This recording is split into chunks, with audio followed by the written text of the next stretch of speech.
Welcome back to the Flatbush Round Table. This is Chris once again. This is Malik, and we have a new guest, Perry. Yeah, y'all probably remember him from when we made on the pop the balloon video a while back. He was doing the push-ups. He was one of the guys doing the push-ups. But yeah, invited him today so we can talk a little bit more on emotional intelligence and just how it affects other people. So we're gonna see how it affects Perry today and dive right into it. So welcome. Those of you who don't know, by the push-ups, Perry's a personal trainer. Among a few other things, he's also an artist, very creative. Not to dive into too many details, but yeah, one of his day jobs is being a personal trainer, and I want to really dive into more or less the emotions needed to have discipline, or the emotions behind discipline, right? So, I guess if I had to frame it in the form of a question, it's like, being a fitness guru, right? What kind of emotions help you or move forward? Like, sometimes when you feel like you're about to hit your limit, or it's or just when you even go to the gym, what's your mindset? Is it like therapy? Is it something you need to do to get through the day? Like, talk to me. Give me some details. So, when it comes to the entire realm, consistency and a standard level, that's every day. Mm-hmm. And the thing about it is when it comes to, the physical and even the mental fatigue of everything, like, hey, dragging myself through the dirt, I'll be like, oh man, I don't feel like getting to the gym today. Oh man, I don't feel like it's just pure motivation when I look at myself. You know what I'm saying? And not in an competence type of way. It's just more so, hey, I have to reflect what I am saying and what I am doing by being in here and by constantly pushing the limit. Constantly pushing the limit. But discipline is a giant factor inside of that because you don't want to lose any type of not just gains, like of course muscles, but you want to just stay on top of yourself. You want to look the best that you can be. And once again, not to sound redundant, that's an everyday standard. Yeah. Okay. So I guess I'm just more asking like the emotions behind just getting that level of motivation, right? Because you said, hey, you look at yourself and you're like, yeah, I got to get back in there. I got to maintain this. But it's a lot of us, I'm not peak fitness, yeah, right. Man's might be a little skinny. Man's might be a little big, right? How do I get that level of discipline? I might have a good day. I might have a bad day. I might be having might be emotionally drained. But, I feel like, hey, right, today's a Saturday. I need to relax. I need to rest. How do I get that? Whether I'm angry, whether I'm prideful, whether I'm scared or something, how do I get that discipline, with all those emotions that I'm experiencing? And follow up to that too, like how do you what caused you to be consistent? Like, is there anything like have you ever struggled with this throughout your journey as like a fitness, being in the fitness industry, or like have you ever struggled at all? So to answer the first question, the emotions behind everything, it's just really a strong sense of, yeah, pride. Of course, the pride is there, but it's also a giant sense of, like, I go as far to say self discovery. We discover ourselves every single day. And through the process, the transformative process of, physical fitness, you figure things out, even though it's in a physical sense. Hey, I like this. Okay, why do I like this? Hey, I don't like this. Why don't I like that? It's just a sense, it evokes emotions like curiosity. Hey, how far can I take this? How far can I work out for? How far can I take this for? But the biggest part with all of this, other than I don't want to just say discipline and being motivated, it's just a big, strong sense of, yes, pride. I don't want to make that sound like a bad thing, but it just has to do with self. Okay, Vegeta. Pride. Saying pride, you know what I'm saying? But the biggest thing here is that, like, it's that self-awareness aspect too. Like, hey, I want to look this way. I want to really cement myself, but I have to maintain as well. And that all, like, a big part of routine is also what you tell yourself, how you're feeling. So other than the prideful aspect, it is a strong sense of, I wouldn't say aggression, but a lust for life. Like, it's just like, oh my God, like, you know, I forgot which anime intro it was. I think it was Naruto, where he was just like looking at his hand and then he made a fist, like, ugh, like I gotta grab it, I gotta get it. And it's just such a exhilarating feeling, not just, hey, I did that, or hey, I look this way, but it's just like, yo, this is a standard, like it's an everyday thing, and you gotta grab it. Okay. Exhilarating. Well, I guess I kind of get it, but like, you know, for me personally, I don't have like more than maybe 2 hours at most. Sometimes it's only an hour to spend at the gym, right? But like, let's talk about. I guess let's get into like body image and self-worth, right? Like, how has your relationship with your body changed over the years, and how has that affected you mentally, right? Has it made you see yourself? You say you look at yourself and you feel excited to go to the gym and maintain that physique, but like, has it always been that way, right? Were you like a skinny kid that decided, I want to go to the gym for self-confidence? You know what I mean? Like how is your relationship with yourself and your physique changed? Because for me, like personally for me, before you answer, like, you know, I work a 9 to 5. Sometimes I just want to come home and chill.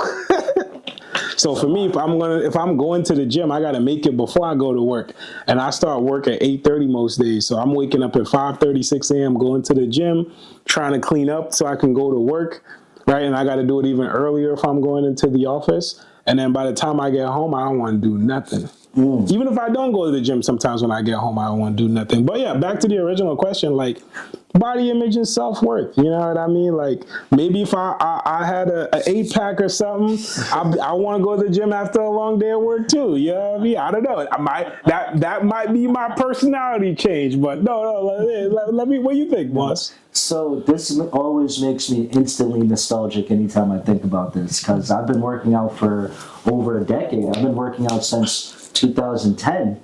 And, you know, I feel like ever since high school, when I first, like, anytime I think about this, since high school, because that's when I was actually the last time I was really skinny like that, I remember it was just like, you know, low, let me not say low self-confidence, but it was just like, dang, I'm skinny. I have the whole nerd package. I remember I didn't even have locks. I had a dark Caesar cut, and my hair was super short, super skinny.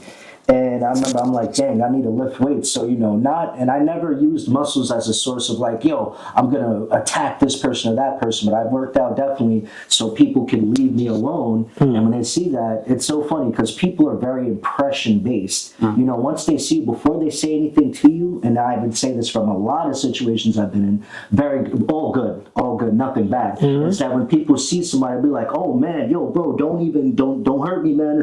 But it's always in a joking factor. That's somebody acknowledging, like, yo, man, you got bigger. Or like a lot of people that like knew me growing up, they're like, yo, bro, you know, acknowledging you, things like that. And I always take that as a giant compliment, because I'm like, damn, at one point I was like, yo, man, I'm skinny. I wanna get muscles, not just for girls, but I want to have a giant sense of like, yo, I want to look good. I want to look great for a long and extended amount of time. Even when I get to like 50, 60, I still want to look great. So it's just about, once again, going back to that aspect of self and how you look at it. So it was that, and just the consistency aspect. And here I am about, like, it's crazy to say 15 years later, scary, whoa, because I started in 2010, but 15 years later, essentially, it's very, very exciting. Okay. And I actually have to answer the question that Malik had earlier when he was like, hey, what aspects of, what was it again? Like what? Like, what have you ever struggled with consistency throughout your entire journey? Like, have you ever been on and off throughout like your fitness journey? I'm gonna say, I'm not even gonna lie to you. I really feel like I've always found a way to get to the gym. Whether honestly and truthfully I'm broke, having a terrible day, the worst thing happened, it's like, yo, I'm gonna find a way to get to the gym. The only part that ever held me, like, take everything away from me, I'm gonna still find a way to get to the gym. Albeit someone else's membership, it's just what I love to do. It's literally my lifestyle, not just like a routine. It's a lifestyle. It's a part of your, you know, my life. And now the part I would say I really did struggle with, being perfect. Trying to be perfect. I'm like, yo, I look great. I want to look even better. I want to look even, It's just like, yo, bro, acknowledge yourself. Give yourself more grace because you're already doing the thing. What else is there? Let me not say what else is there to be done, but acknowledge yourself that you're literally doing it right Like you're now. already Like enough. exactly. You look the part, and even I have to be blessed in a sense because people can look, and I don't have to explain. Right. You know, so I would say the biggest part that really messed me up is because even believe it or not, I have certain days where I look at myself and I'm like, oh my God, did I get skinnier? Oh my God, yo, take this away from me, or God forbid, if something were to happen to me and I'm not able to work out and I lost muscles, I would feel like the most unattractive person on earth. It's a strong suit, but at the same time, it's a bad thing because you take this away from me. I'd be like, oh my God, can I even? I can't even talk to anybody. So I feel like that is a strong suit, but at the same time, it is a bad suit because it's like, yo, man, I feel like if this were the worst thing you could say to me isn't even an insult. It's like, yo, dude, it looks like you're getting skinnier. That is the worst thing you could ever tell me. I ain't gonna front, ain't nothing better than being in the gym and there's some people say, I see you, right? Even after like 6 months, like, I see you. Right? It does make me feel good. So I can only imagine what you're talking about being in the shape you're in. But what you said to me, like, it made me think, right? Is because you're saying like, hey, you find a way to be in the gym, whether you had a bad day, you lost your job, you couldn't work, you do all that stuff, right? Is going to the gym a form of coping for you? Is that how you deal with stress, especially emotional stress? For example, I know something I struggled with in the past was when I had a bad day, when I had an argument with someone I care, especially someone close to me. I used to stress eat, right? Going to therapy made me realize, yo, I stress eat. I need to stop stress eating. So when I'm stressed, I try to do something else now. Right? You've been seeing me in the gym more. It helps me with, I'm having a bad day. All right, let's go work out. Right? So is that what it's like for you? I would definitely say 100% yes, because it's like, regardless of whatever is going on, that's like an anger outlet. I never was the type of person where I would use my size to probably instigate or try to intimidate. It's more so, disciplinary. And once you ever get to a point, the times I have been at a point where I'm like, oh my God, or like, oh, I can't even, I just go to the gym and I silently rage with working out. You know what I'm saying? I'm not going to lie. There's times people saw it on my face, but I never give that energy to people. I always give a smile. I'm like, hey, yo, what's up, man? Yo, what's up? Talk to me. And it's just an anger outburst, but silently. So would you say it's helped you manage those emotions? Yes. Because in previous conversations, at least that we've been having recently, we've been talking about how, as men, we're taught emotional control, not emotional expression. Right? So I'm just like asking, is going to the gym working out a way for you to control your emotions so you don't explode on people, or is lifting a way you express them? You're not really talking about it, sure, right? Maybe you go to the gym and you feel good, but just wondering, right? And then how do you deal with that and having to be vulnerable when you have to have a vulnerable conversation with someone, right? Right. Ooh, that's a good one. Right, because I can say, I can see it as I'm stressed, I go to the gym, helps me de-stress, and I'm okay. I probably don't need to talk about it, but it's probably something that still needs to be talked about, right? Yeah, but no, let me make it in form of a question because this is still supposed to be interview-esque or something like that. Do you feel like because of that physique and going to the gym and always having this level of control, do you feel like that's an expectation people have of you? Hey, you're this size, you're this type of person. You feel like, oh yes, like you have a bit of a burden? I strongly feel like that. If I could say a 1 through 10 ratio, I feel like it's probably like a 7.5. Because, people tend to look at others and be like, hey, if you look a certain way, there's preliminaries to that. Then once again, I remember when I first started off this, this thing with, I was talking about first impression. And when people see you, before anything, they're going to see your muscle size, or they're going to see the clothes that you have on. They're literally paying attention to every detail, especially if you're approaching a woman or approaching somebody that you want to look good for. They're going to notice everything. So, exactly, posture, how you talk, how you walk, how you configure yourself, it's like 1 in 1. So to go back to what you were saying about like, yeah, people having that expectation. There's even, and that's even off of how I dressed and stuff like that. People have thought like these things like that, or if I could be even more honest about it, they would think, hey, are you into this or into that? And once again, I love where this goes back to discipline. I'm like, hey, you know, I appreciate y'all. I'm not into that, but I appreciate it. Well, when was the last time you felt like you were safe being emotionally vulnerable? I have to say, I'm very blessed for my tribe, like my safe space with like friends, even family. You know, God bless. I have someone that's very, very close. I like to refer to her as the other side of my soul, my twin sister, and my monument amount of friends. I feel super blessed where I can feel a way about something, but I have to take acknowledgement. This is a big thing, especially with emotional regulation. You have to be self-aware, and you have to acknowledge just how much other people don't have that. You have people checking for you. You have people asking for you. You know how many people simply do not have that? So there's so many times, and I'll be even so 100% honest here. I be having to like G-check myself, like, yo, dude, you can't say, and I don't say that I'm alone.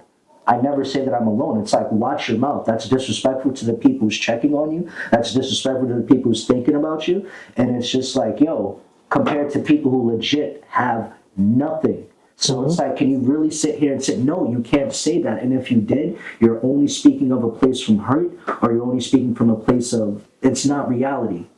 You have to look at reality. So that's really how I'm able to, you know, just get away from that. And even the last point I just want to drive forward, even being in personal training, having the type of physique, and it's just like, it's kind of even very, very bothersome, probably, where I would just say that, like, yo, having this physique, people are going to think a lot. You know, you have this physique, you do this. I can see people looking at you as being a stoic, muscular type, right? Right? Maybe not a philosophical type, or someone that can have a casual conversation, especially like when you're in the gym. Like it's a lot of head nods. I see you. Nice to be here. Blah blah blah. Right? No one's seeing as you as a soft. This is a man I can talk to. It's just, see, I'm at the gym. This man's gonna kick my butt so I can get in shape, right? And so I feel like, yeah, that's the expectation. That's why I asked if you can be vulnerable, because I'm like, do you even get those opportunities? Because when you carry yourself a certain way, especially with your profession, right? Do you feel like you're ever judged because of like places that you're emotional or overly vulnerable with your family and friends? Like, do you ever feel like you're being judged or seen a different way because of that? Because you're kind of seen more of the stoic type rather than, you know, not openly vulnerable all the time? You know, that's a great question too. Let me tell you why. No one should ever feel that way around their family or who they consider their friends, where someone's telling you, hey, I mean, unless you did something where I wouldn't even call it emotional, I would say low integrity, where like you hurt someone else because you couldn't regulate your emotions. But if you're able to have that self-awareness and you're like, hey, yo, you know, you should have people in your corner that's like, yo, bro, that wasn't too much, or even if it was, they should be able to facilitate you in a way and even be like, hey, bro, you know what I'm saying? It's okay for you to feel like this, but I'm happy I wasn't like overly, but I'm like, oh, but it, you know, I'm not saying you can't feel those ways. But what I am simply saying here is that if you're going to be in those spaces, everybody has to be at your aid, or else what are they doing there? And I'm very blessed to have that. Right. I was never like somebody ever making me feel down. It was only literally positive affirmations and up facts. That's a blessing, honestly. I think a lot of people take that for granted as well. People have a lot of people in their corner, but they don't even realize it because they just want more. But be appreciative of what you do have already. And that kind of ties in with like the whole fitness thing already. Like, you were talking about how you want to elevate your body and just keep getting better, but you're already at a place where you're already blessed enough. So I think similar mentalities for different things. One hand in hand, tools of the trade. Right. He said tools of the trade. All right. Well, I had something I wanted to ask, but I lost my train of thought, so I'll just stay on course. Right? Do outside of being a personal trainer, who are you? What are you? Do people ever even ask you that? Like. Yes, definitely people do ask me. You know, I love to just say content creator. Okay. You know what I'm saying? I definitely, this is always like a bestseller. You should shout out your page, by the way, just in case for anyone's interested. So, you know, other than online coaching and personal training, I am a gamer. I have a gaming page named Rude Boy Blader, and I have a giant love for gaming, and especially gaming toxicity.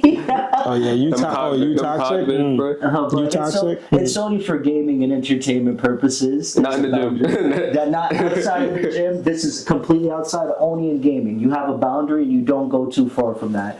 But other than gaming, it is definitely other things like, you know, so fashion and lifestyle as well. That's why I like to, you know, I like for all these things to go hand in hand, because, you know, when people approach me, they'll be like, hey, how do you dress this way? Or, hey, yo, you look really fit. And then when I tell them about what I do, or, you know, or even show them like my Rude Boy Blader intro, they're always super hooked, and it goes hand in hand. I love it. It's interesting because the reason I ask is quite often your physical identity can overshadow the rest of who you are, right? So even today, like I was playing volleyball. I haven't played volleyball in like 6 years. I was playing volleyball. My body's sore, and someone asked me, "What do I do for a living?" Right as they were getting to know each other, someone asked me, "What do I do for a living?" And I was just like, I told them my profession, but after I told them my profession, I'm like, "Oh crap! I could have said content creator too, because I do that." But I'm like, because once I tell them my profession, they're only going to see me as one thing. Ooh. Oh, I know what this guy does for a living. They put you in a box. Yeah, because usually certain personalities come with certain types of professions. When I mentioned how you could be stoic because you're a personal trainer before, right? But now that you're a gamer, especially one that says, "Hey, I like toxic gaming. I like to be that guy." Now they might see you as a bit of, "Oh, you have a little bit of a clown side." You know, you have a little bit of a rude side, a rude boy Blader, right? You know what I'm saying? Hey, you know. So just like, yeah, I think it's really important to examine individuals' depth and personal growth. So that's why I'm like, hey, who are you outside of? I don't want to see, because we see you the guy that could do like 50 push-ups. Was it 50? You know what I'm saying? Hey, the camera could add a few extras. Who knows? But yeah, like those are equally a part of your personal identity as your fitness. Yeah, I like to, you know, identify these things one-on-one with one another, because I, you know, not only do I strive to be in these spaces, but I want it to make sense as to why I'm in these spaces. You know what I'm saying? Well, one of the things we always talked about is people have certain expectations as men. Right, as men, like you sound like you have an emotional support just from the conversations, which not many men do, right? But let me ask you a question. Because you mentioned a little bit of this earlier, if you, God forbid, something happens and you couldn't work out, would you feel like you lost a part of yourself? Would you lose your emotional identity? Now, this is an ingrained part of you, and like, you know, how do you even think you can manage that? Because I'm sure when you're sick and you can't go to the gym, yeah, how do you feel about that? Do you say, okay, I'm sick, let me recover, and then I go back? Or do you feel more like crap because you know when you're sick, you're probably going to lose 10 pounds of muscle in that week or two? You know what I mean? The hard body. I'm not even going to front you, because this did happen to me before, legitimately. I remember I got sick. What year was it? Like 2021, December? That's a while ago, bro. I'm sorry, go on. I know, it was a while ago. But I rarely ever get sick. I rarely ever get sick. Shout out to the healthy body. Hey, you know what I'm saying? Hey, yo, man, it's what you eat. But it's like the biggest part about it was the simple fact of I noticed the lost weight in my legs, and I was so upset by that. Like, you know, when you work hard to have this type of progress, and then when it's just snatched away from you like that, it is very discouraging. It is very discouraging. And God forbid, oh my God, if something were to happen to me, you know, I'm going to be very transparent and say it. I would not feel attractive. I wouldn't even feel like I can date. And if I wasn't working out, because it's become so much, and I even dare I say, because other people can refer to this as a crutch. They can refer to this as a crutch. Even certain times I have to recognize, okay, I could take a couple more rest days. But it's like, yo, if this was stripped away from me, I would have a lot of trouble like trying to fit that into my lifestyle. Because it's like, what the heck else are you gonna do? I mean, of course, I'm gonna figure that out, but I would not know. So I would not know. let me ask you a question, and the reason I'm going in that direction is going to the gym is how you manage a lot of your negative emotions, right? Because I like to think as emotional, and I always say we need to be more emotionally intelligent. And that involves both emotional control and emotional expression. I think emotional control is good because it allows us to think before we react. All right, this person just pissed me off. Before I go buck wild, take a breath, let me think and see how I want to actually respond to the situation before I respond in anger or potentially even violence, right? So, like, with that being said, do you think that what you have is and I don't know if I'm phrasing the question right. Do you think it's a healthy habit? And here's what I mean by that, right? When you have a bad day, you go to the gym. You could end up going to the gym 2-3 times in a day because your profession is also working in the gym, right? When I have a bad day, at least back in the day for me, because now I'm a lot better at it. But like 5 years ago, if I had a bad day, I would go to McDonald's or I'd go to Wendy's. If the bad day continues, I will go to the Jamaican spot, get some rich food, get some oxtail, get some chicken, right? The only difference between me and you is really how we cope. If I went to the gym 3 times instead of eating more, I might have a 6-pack from stress. Maybe. But I'm asking you, do you think what you're doing is a healthy habit, going to the gym 3 times a day when you're stressed? And it probably is, right? That's a healthy way to release stress. So, like, how for people like unlike me who are unable to manage stress in a healthy way, what's your advice? You know, how do we take it, even if it's just something that we have to start with one step at a time, right? What do we do, really? I feel like too much of anything is bad, including the good things. Like even what you said earlier, like going to the gym, and even that's what I said earlier. Like, hey, certain days I have to recognize I have to give myself more rest days, and there's like a bad point to that. There is a bad point. Even like too much of a good is bad. And I love this because it's a similarity effect. It's kind of like, you know, like, hey, we're doing this because this is what in our minds, what we feel like is going to make us feel better. This is what we're doing as a sense of alleviation from the bad day.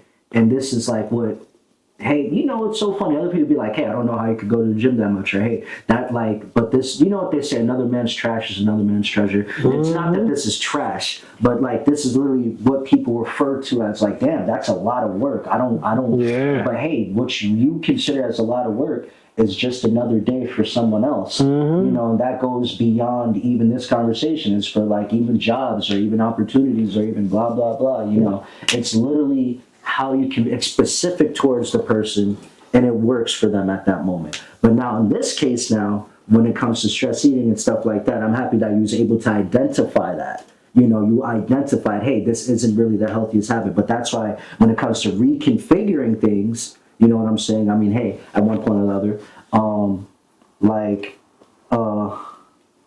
let me fix it right. So continuing back, when it comes to things like, it's just about reconfiguring things. Reconfiguring things like, hey, if I have this one negative thing, it's like, hey, you know when people say if you put all this energy or this frustration that you have into like a skill or learning something, you would make like more money or more things. That's the exact way I look at it. Just reconfiguration, mental reconfiguration, and self-diagnostics. Yeah, but even when you do that, it's not going to be, and I get it. Yeah, I'm not saying you're wrong, but it's not that immediate gratification, right? For example, 2019 me, right? I'm stressed out, had a long day of work. I want some fried chicken, right? You might say, let's go to the gym. Now, that's probably by then. It's been a while since I went to the gym. You want me to go and stress myself out even more? And you think that's going to make me feel better? You know what I'm saying? That's the mindset that I might have. How do I get, and I'm not saying it's going to be a process overnight, but how do I get to that positive mindset? Think back to you being that skinny kid again, right? I'm sure your first day in the gym wasn't your best day. Not by far. Right? But what got you there? What got you? Is it seeing someone else? Yeah, You know what I mean? bro, my brother. Yeah, okay, that's a good question. It's so funny because, like, my brother, seeing how, muscular my brother was, and really the biggest part that made me want to just keep going was that knowing that that could be me one day. Yeah. And now the biggest part too, and that's a beautiful observation you had earlier, because it's like that's two separate things that we consider as alleviating for us, but to fit that into yours, and that's why it's like things are a process. There's a lot of people where as soon as they get started, there's a lot of reasons that they fall off. They fall off because, hey, things can't work out. They do have a bad day. So a lot of people do have a bad day and be like, hey, I don't want to go to the gym anymore. Or, hey, I don't want to, And it's like, yo, it's literally a part of a routine, and that's like daily or Yeah. weekly or monthly. And the biggest part when it comes to that is that's what you build up, and that's a beautiful thing you said with immediate gratification or immediate self gratification. But it's just like, bro, this is nothing about this is immediate because it is a process. It's a process getting these muscles. It's a process, but with the compound effect and through a time. Like, hey, certain times even I'll be like, hey, I'm angry. For an extended amount of time, though, is crazy because being angry for like an hour or 2 hours, that's the same duration you could have gotten in a workout. That's the exact same duration. But once again, that is mental configuration. It's how you look at it. All It's right. really how you look at it. So now let me ask you a question, right? That's good, thank you, because it helps me like hey, it's a process. It's not a one day thing, because I feel like all it takes is one day for you to completely kick a habit. One bad day, especially, right? Wait, let me ask you a question now. Do you feel like, because now you're a personal trainer, right? Because when you want to go into the gym, you were going to the gym for you. Now you got to go to the gym 3-4 times a week to train other people. Do you experience any burnout? Do you feel experience any emotional toll, any emotional stress? I mean, I guess a job. When do you separate my personal therapy to now it's a job? And that's a big thing for me. You can never mix pleasure and business. At least in my case, I feel like it's I mean, hold on, but they also say if you do what you love, you never work a day in your life. So it sounds like people mix pleasure and business all the time. That's nice. That's a good one. That's a good one. I would say in this instance, though, I'm not going to be like, oh, it's how you configure it. If I could be more specific instead of vague, it is. Repeat the question one more time. I'm sorry. How do you does it take an emotional toll knowing that you have to go to the gym 4 or 5 times a day training people, and it takes away from your own personal therapy potentially? Right? I'm not in the gym for me anymore. Now I got to be in the gym for other people. Right? Now you have to pay attention to what they're doing, their habits. Right? It's not about you anymore now. Right? So I'm able to separate it by simply just acknowledging the fact that, my business versus someone else's. Once I'm inclined with a client, once I'm working with the client, I'm able to simply take everything I'm feeling, anything that I'm going through, and throw that out the window because simply it's not about me right now. It's about me and my client, their goals, whatever they're going through, and how can I assist and how can I be a solution towards what they're going to and to get to where they want to be physically and mentally. And once you acknowledge that, because everyone has their own standard operations, I like to do it in the sense of where I'm focused on my client and everything else is out the window. And after I'm done with that client, because a client doesn't take up 24 hours in your day. As soon as I'm done with that, I'm straight back to whatever else that I have going on, which is separation. So basically, you leave your problems at the door, and then you pick them up on the way out. Yes, sir. Would you consider that healthy though? Yeah. I honestly and truthfully, and here's the biggest part, I do consider that healthy. Maybe, of course, not in every instance, but let me tell you why. Like, think about any business professional setting. A business operates, even for a lot of big businesses, they operate 24 hours. There's online, they're 24 hours, right? And now when it comes to, operating procedures, let me just say, like, somebody can feel how they feel. But that won't stop the fact that, businesses are still operating right now. And it's not just saying that life can't happen, these things can't happen. It's just a simple fact that, money is every day. Certain things are every single day. And if you're not able to have the separation effect of like, hey, what I'm feeling versus the reality of what's going on, that I feel like that would stray somebody towards a lot of problems. I just feel like it's hard, and I'm gonna tell you why. Right? Personally, I could have a bad day. Right? I'm not gonna say why. Maybe you argued with a significant other. Maybe you got some news that you didn't like. Right? Are you gonna be, even if you go and say, I'm gonna leave my problems at the door, I'll pick them up when I'm done, would you be able to give 100%? I feel strongly I'll be able to give 110% because Okay, you know okay. I love what I do, and I will, no matter what I'm going through, I want to give my top tier service. I'm going to give 100% of me, and if I'm not that person, or I'm not giving 100% to my client, you know what I'm saying? And even then, I'm taking away from the quality of my workout. I'm taking away from the quality of how, you know, and I'm just taking the quality away from everything. And at that point, you have to professionally atone for yourself. Well, I think that's going to be a difference of like, because that's what you also love to do, right? Like if you're looking at someone who has a 9 to 5 office job and I have a bad day and I have to go into work, I'm used to giving 100%. I might only be able to give 30 today. You see what I'm saying? So that was what I was trying to get to. Like, something could have happened that could be emotionally affecting you so bad. Are you 100% sure that you can be 100% efficient as you were when nothing bad happens, right? And obviously, I'm inclined to think maybe not, but that's my opinion, right? Because again, this is also something that you love to do. Not saying I don't love my job. I do love what I do, but even still, there are certain things I love more than my career. Okay. You know what I mean? Like the person I could be beefing with could be my significant other. Or I could have gotten some bad news, like maybe a grandparent passed away or something. I go to work and now I'm not. You know what I mean? I feel like it's the best way to put it like this, because I remember when I had somebody very, very close to me pass away. The best example I could put, and this didn't make sense to me, but this really made sense a lot later on. Kobe, LeBron James. Okay. I don't know shit about basketball, but Kobe, LeBron, I do know the very popular players.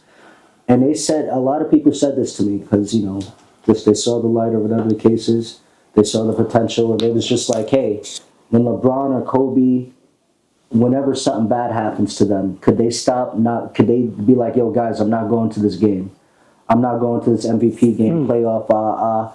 And the biggest part, I remember I was so upset hearing that at first because I'm like, what are you talking about? What are you talking? But it was just really, and this is where I go back to when I was saying earlier before about an everyday standard and routine and discipline.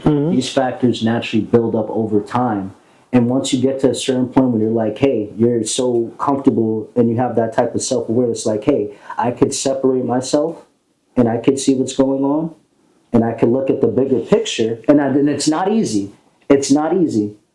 But I have to keep playing. I have to keep myself in the game. And I can't have myself in a position where I'm so much of an emotional distraught where I cannot give that 100% to someone, if that makes sense. No, that makes sense. You're essentially saying like, listen, things are gonna happen, but I always have to show up, right? And I have to always show up at my best, or at least whatever my best is capable of in that moment. And no, that's true. I get it.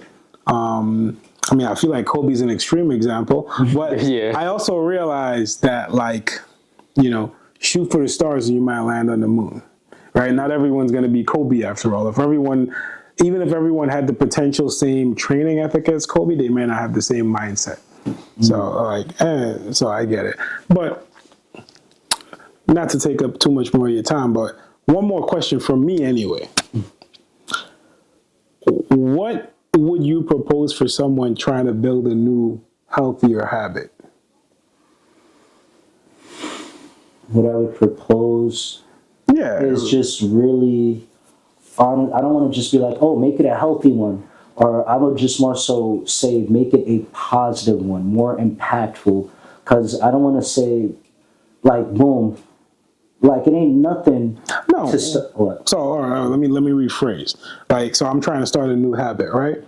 How do I stay on the path? Do I make like a schedule? Right? Maybe I'm not good at cleaning schedules. Is there someone I could probably find to keep me accountable? Those are the things like, right? Because no matter how positive I am, if I have a bad day, I might be like, I'm done with this. Yeah, Right? like, So how do I maintain that consistency you mentioned? and the discipline on top of that. Okay. Honestly, because it's self we're talking about, it has a giant thing to do with what you tell yourself. Okay. Because I realized this just recently, what you tell yourself is very important. And now when you're having a bad day, can I even ask, like, when you're having those bad days, what do you tell yourself? That's a good question. I don't even know. Sometimes. It's all good. Because if I'm angry, I might not tell myself anything. I might just be screaming in my head because I can't scream out loud in real life. I might just be saying, forget this, forget that, blah, blah, blah, blah, blah. Cuss words all day, every day. You know what I mean? I think it could also just be like mental fatigue. So your instinct is just immediately rest. I think it's just like, instead of just putting more stress or more work on yourself. I think is another thing. Yeah, and the biggest part too is that, like, even though being in the gym, a lot of the battle takes place outside of the gym. You know what I'm saying? A lot of the battle takes place outside of the gym. You be getting there, Right. getting there, The gym eating is healthy. only Yeah. 30%. The gym is only 30%. Everything else is habits, what you say, mental fortitude. But, without getting all into that, Yeah. the biggest part, and I don't want to just say, hey, positive affirmations, but when you do these things, automatically, by the compound effect and just your conscience, your subconscious, actually, when you're doing things like, hey, let's say I'm going to pick up this, let me just start picking things up. Eventually, that'll become a muscle memory type of deal. It'll be a part of your routine. And when you practice, that's what I said earlier, when you have something, I don't want to just say make it a healthy, make it a positive thing. Because even, hey, when you said earlier about, like, hey, even cursing, take that away from you. You were still working. You were still doing this or that. And that's not a big description of who you are as a person, just at one point getting mad. We all get mad. But the biggest part about it is that's not you as a whole. That's just a one moment from one thing. And it's not black and white. It is vast and in depth. Yeah, okay. Yeah. You have anything else? Honestly, no. I felt like a lot of the questions that he asked, I was kind of thinking of as well. So, thank you. You got any advice for us? He trying to put on weight. Yeah. I'm trying to lose this tummy. It's so funny because it's two opposites. Like, so here on the right, or should I say the left, like, it's so funny. He just has to miss meals, and meanwhile, right here, he just has to eat more meals. It's just really sad. I love to Take my plate. I'm gonna come in your room and steal your plate. Literally. But one thing I could say, Malik, there should never ever be a day when you're like, dang, I'm hungry, or dang, did I eat? Like, you should just always be full. Always be full. Chris, I'm not going to front. You should always be like, damn, I'm fucking But the more meals you miss, the better. Yeah, the more meals you get, the better. Yeah, I see a lot of people tell me the caloric deficit or something. Caloric deficit is that's a cheat code. Okay? Yeah. Well, thanks everyone. Trying to keep it. I don't know what's the word. Help me out. Don't just look. Thank you so much for your time, everyone. Thank you, Perry, for doing this interview. We appreciate you. Thank you, guys. I'm so happy to be a part. Come here. I really love what the Flatbush Roundtable is doing here, and I can't wait to see what they got in store for the future. Are you happy we didn't actually do any push-ups? Well, what? Let's do some right now. I'm not laughing. It's fine. Leg soreness. I got my leg soreness too. We played volleyball today. Don't forget. Anyway, guys. Again, don't forget to like, share, and subscribe. And go subscribe to his channel as well. Shout yourself out. Later, yo. Check me out. If you like toxic people, now. Toxicity and parental advisory. Nothing too crazy. Just gaming toxicity. Yeah. No. Thanks for joining us. Thanks, everyone. No, we appreciate you. Have a good one. Guys.